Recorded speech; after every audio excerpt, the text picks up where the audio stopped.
In the Heart of the Word. Reflections by Father Joseph Mary, SCTJM, on the dedication of the Holy Mass. Tuesday of the second week of Ordinary Time. The Divine Logic of Love. God bless you, dear family. Today in the Heart of the Word, Jesus is walking through a field with his disciples. Some of them took some of the grain of wheat and began to eat it on the Sabbath. The work of harvesting was considered a violation of the Torah. So some of the Pharisees asked Jesus, "Why are you doing what is unlawful on the Sabbath?" Jesus said to them in reply, "Have you not read what David did when he and those who were with him were hungry?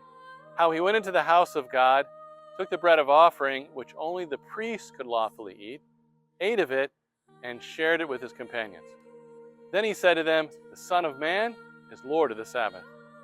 Jesus responds to their question and goes beyond their question. David entered the house of God and gave the bread reserved for the priests to his soldiers, but he did not break the law. Why? Because his soldiers were abstaining from relations with their wives while at war, and therefore they were serving like the priests in the house of God.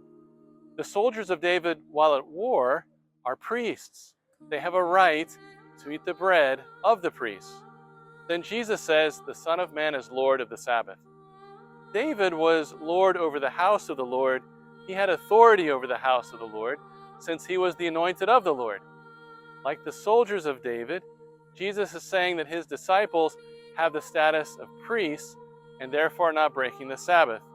But unlike the priests, his disciples are not confined to serving in the house of the Lord.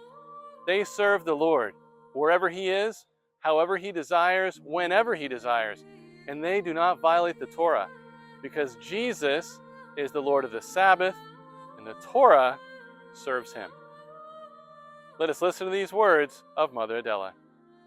Only the religion that teaches the love of God and the love of neighbor can perfect the human person. Jesus has taught us what perfect love is, which is the divine science and the path of the gospel. All for the heart of Jesus, through the heart of Mary.